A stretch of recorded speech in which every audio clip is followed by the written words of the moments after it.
Hello everyone, welcome back to my YouTube channel. I'm Eric. Today we're going to do some 5-inch gauge stuff, and what we're actually going to be doing is a little small refurb on one of my class 20s because it is actually going to my friend Anthony, who owns AGR. Now it's his 30th birthday tomorrow at the time of filming this, so I'm hoping to do this up in time so that I can give him something a bit nicer. He was just looking to buy it how it was, but I thought, we can't be having that. He's a good mate, so why not go the extra mile, do a few bits on it, and hopefully make it a bit sweeter for him. I've also been working with a guy called Jamie Felgate, who runs Reality in Miniature. Now, he designs and 3D prints detailing parts and such for 5-inch gauge locos mainly, but who will, I'm sure, accommodate other gauges too. He's just sort of starting off in the hobby, and he's very good at what he does. So please, if you like what you see with the 3D stuff, give him a follow on Facebook and look for his website. I'll put a link in the description below to how you can contact him, but check him out. So let's get into the video and start ripping this 20 apart. So here is the 20 that Anthony is having off me. This is the BR Blue one that I've not yet painted. Now, the blue isn't too bad on it, so that's quite lucky, but the yellow is shocking. And we need to fit some 3D printed parts to help detail it up, such as the high intensity headlamp lenses, which I've got here off Jamie Felgate, Reality in Miniature.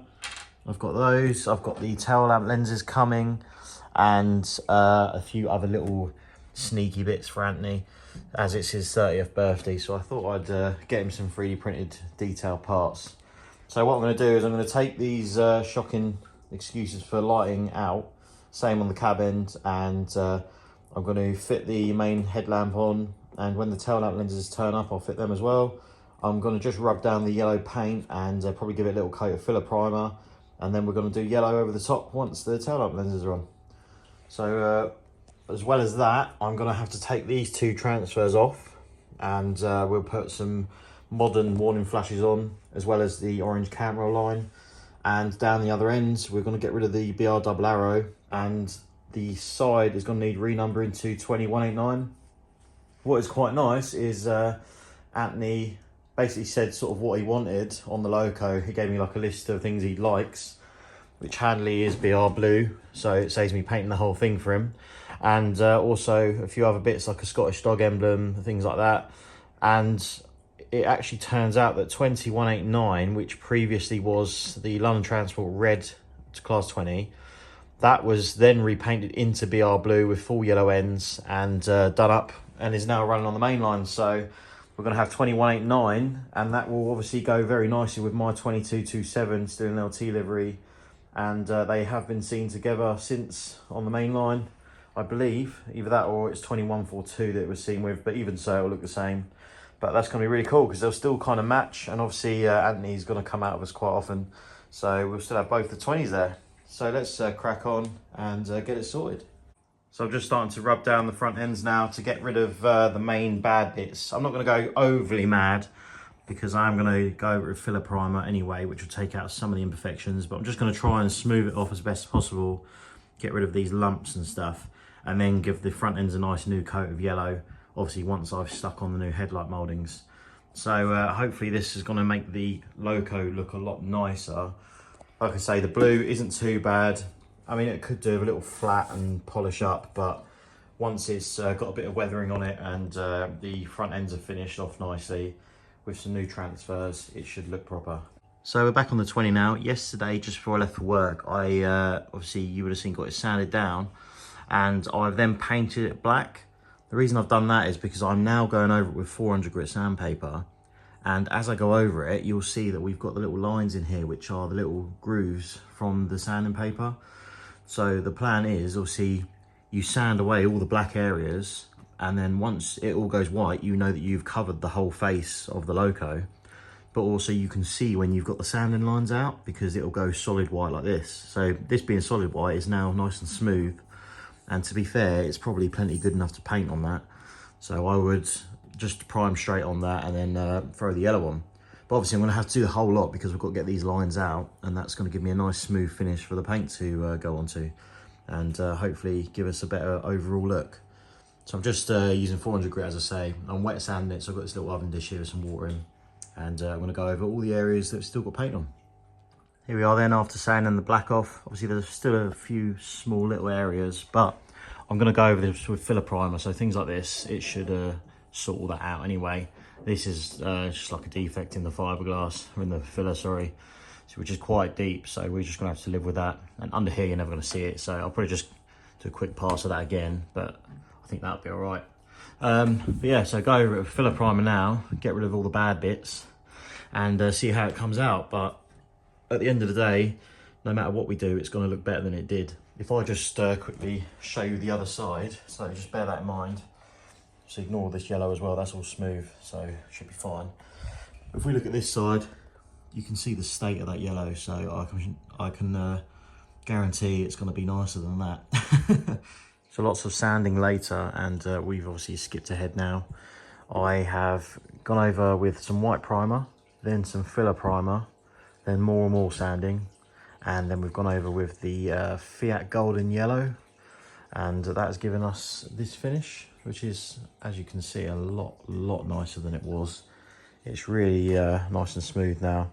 We've got rid of most of the sanding marks, which is nice. Ignore that little bit of blue there. I've just been wet sanding the top.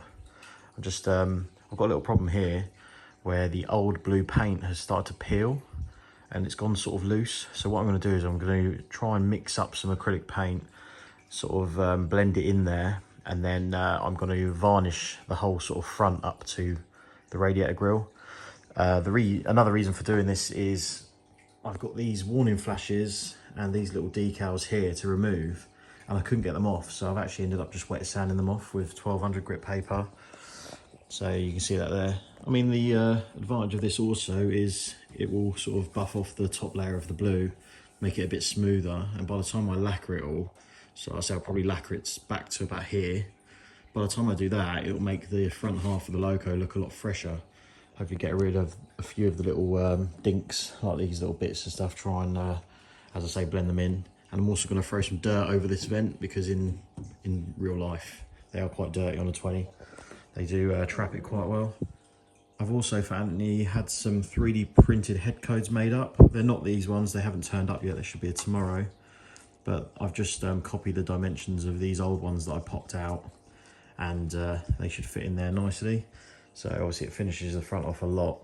And as the real loco we are copying, this will have dot T and then 0 and then dot on this end, and then on the other end it will have L with a space and then 150, because it's going to be 20189, which is one of the London Underground 150 year celebration locos. L150 was painted in London Transport red, a bit of a funny colour red, but even so it's a bit of a nod back to its heritage really, so it's quite nice that they've kept that head code in real life. Yeah, just do a couple quick touch-ups on the old 20. Oh wait, what's this? The airbrush is out. Why not then? Why not then? We'll just get rid of all that, shall we? Blend that in a bit. Be rude not to, wouldn't it, boys? Hello! Obviously you can see it's quite patchy, but bear in mind once it's lacquered, because we've got a lot of sort of satin finish versus gloss, once it's lacquered it should blend it in a lot. Especially these sort of bits, they look very light because it's gone very matte after sanding it. But areas like here, there was a big dirty scratch up here, so that's obviously gone now. And you can see the colour's not far off. So yeah, like I say, hopefully once it's done, it should blend it in. I've also done a bit on the side of the cabs as well, things like that. But I mean, it's going to look better than it was, put it that way. So what I'm going to do now to try and help it a little bit more is I'm going to mix up a little bit more paint, this time sort of a bit of a matte black / brown, and I'm just going to blow it over this vent here and just do a couple little subtle bits of dirt up the side potentially. I mean, this is quite a clean engine in real life, so I'm not going to go mad, but that will hopefully help, because this being completely solid blue looks a bit odd. This is the Cooler Group grille. In real life, they attract a lot of dirt, so there is a lot of build up on there. So I'm going to mainly blow over that, a little bit on these vents as well, and then probably leave it at that. All right, bit of weathering done. As you can see, I've just blown some black over the vents, and I've done some for the exhaust. I've gone a bit heavy compared to how this logo actually looks in real life. But the reason I've done that is because it will detract from the poor condition of the blue paint. Now what I'm going to do is just paint these door handles silver, and then apply some transfers and chuck some lacquer over it. So I've got the yellow sanded down. You can see it's come out all right. There's a few sort of bits where it needs a little bit of filler, and also I've run out of yellow paint, so this is as good as it's going to get for the moment. But the trouble is, it is now Sunday. I'm working Monday, Tuesday, I think, and we're going out Wednesday morning. So realistically, I need to just kind of touch it up now and leave it at that, and then come back to it at a later date. These holes are obviously going to be covered by the 3D printed headlamp and tail lamp housings, which are coming. Again, I'm going to have to paint those somehow, so realistically I'm going to have to go and get some paint. But just time is getting tight. But even so, I'm really happy how this is coming out. Obviously now I've got to put the transfers on, which isn't too much to do, just the 2189 logo and the tops panel and the Eastfield panel, and then some warning flashes, and that's it. I do need to paint an orange line around it for the camp rail, but whether I will get time again remains to be seen, so we'll see how we get on. But so far so good. Really pleased with how it's coming out, and it looks a lot fresher than it did. I'm now just masking up for the camp rail line, the orange line that goes around the roof. Bit of a pain in the backside because as it gets to the cab, the line has to curve upwards and go above the windows, so that's going to be a bit tricky to mask. And also I'm just doing it by eye off a photo, so I'm completely just winging it with the width of the orange line and the placement. So we'll see how well that comes out, shall we? But yeah, I've got to get the cant line done, then I can fit the warning flashes around because they go over the cant line, so it will be underneath the warning flashes. Then I can lacquer the whole body shell. So we've got our orange cant line done now. You can see it's looking pretty nice and neat. Goes all the way around the loco. It's at the right sort of place. Across the cab front there, it just has to curve up for the windows, but they do have that on the real thing. So now it's time for some transfers finally. And I've got these done up by John from Precision Labels. Thank you very much, John. I hope you watch these videos, but even so, if you don't, still check him out. So that's Precision Labels. So they weren't very expensive, and obviously this loco is going to be done as 2189, which is the LT or XLT red one. And I needed 11 warning flashes, and obviously just the numbers and the data panels. That's all I'll need for this because I've got the other bits coming in 3D form. So I'm going to cut these out nice and neatly, hopefully, and without leaving too much back in film. And then I'm going to just soak each one individually in some water in an oven dish. Don't tell Charlotte. And then the backing paper should start to release, and I will simply place them on. So the final transfers are going on. I've got the 2189 on this side with the data panel on that. Just got to finish this side. Put the warning flashes all on.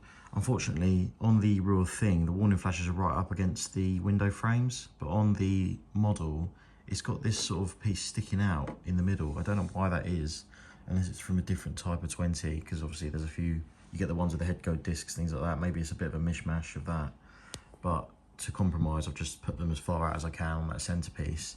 Now I'm just, I've just taped up the window surrounds, and I'm just going around with a little bit of black for the window sills. It will just make it look a bit nicer.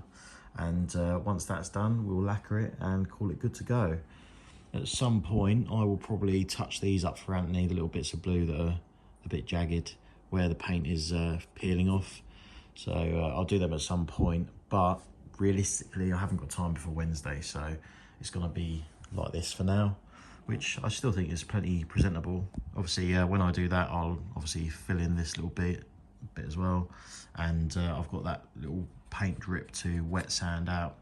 The head code panels, don't worry about those because obviously there are going to be head codes sat in there. I've had some made by Jamie from Reality Miniature. I'll show you them shortly. But yeah, that's it for now. So here is the chassis for Anthony's 20, and you can see the amount of mess that we have made. Thankfully, James came over and gave me a bit of a motivation boost, helped me with a couple little things. So massive thank you to him as always. But basically this was a complete bird's nest of wiring, and a lot of it is there where you can see all of this has come out of this loco, as well as more. There's all these little sort of bits and bobs that are everywhere that I've got to sort out and decide what I need to keep. Things like these air hoses and stuff I'll keep hold of for my one, and then whatever I don't use I can give to Anthony.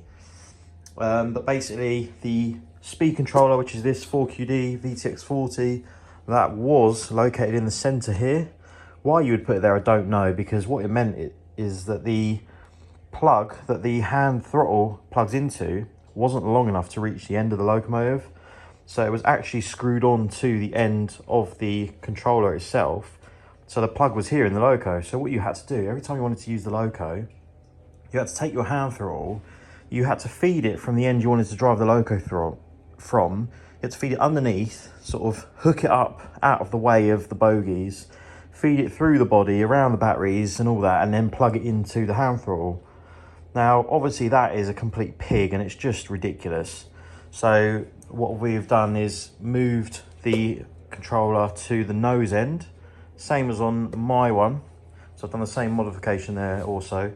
And because we've done this, what I've also taken the time to do is I've drilled a hole in the buffer beam here, and we have put the hand throttle plug in the buffer beam.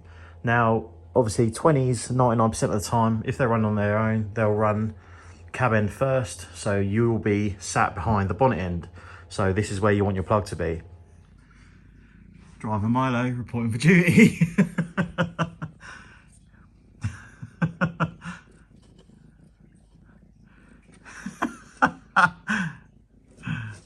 So here are the parts of Jamie, now painted up, ready to be fit to the locos. Unfortunately, because I am rushing, I've stupidly put the lacquer on too thick on the Scottish Dogs. What that has done is it's affected the silver acrylic paint. So you have to go fairly light and plenty coats with this. But instead I've gone a bit all guns blazing. Now the rest of it looks beautiful, but the dog, as you can see, the paint has reacted slightly. But to be honest, we're just out of time, so I'm going to have to just stick them on as they are, and we can always sort those out at a later date. It'll look all right. But yeah, the rest of the plates are done, and I've now got the tail lamp mouldings ready to go, lacquered, and the 3 extra headlamp mouldings that need to be fitted, because my loco has one fitted on the bonnet end already, which I got around to doing, but I just didn't do the others. So I'm going to fit those to the locos now, and also finish off the head codes. I've got one head code in, as you can see. I've cut out a piece of paper and glued it on behind just for now, and just put 3 tiny dabs of super glue to hold it in place. And at some point there are holes behind, so I'll be able to pop that off when I add LEDs. To make the head codes, obviously we've got the 3D printed one here. I do have the center insert for the 0 as well, which is here. All I'm doing is I'm cutting out a piece of plain paper, and I'm basically gluing the head code on top of it, which will obviously look like that. I'm not cutting it right to the edge, I'm leaving a little gap, but basically it's going to look like that. And then that allows me to glue in the centerpiece to the bit of paper as well. And then I'll just put a couple tiny drops of glue on the back, and I'm just sticking it into the head code box on the loco. And the reason I'm doing that is it'll only just be held on there enough to keep it on for tomorrow. And then at a later date, we're going to pop them all off. We're going to cut the head code boxes out, just leaving a small lip around the outside. And then we're actually going to light the boxes up.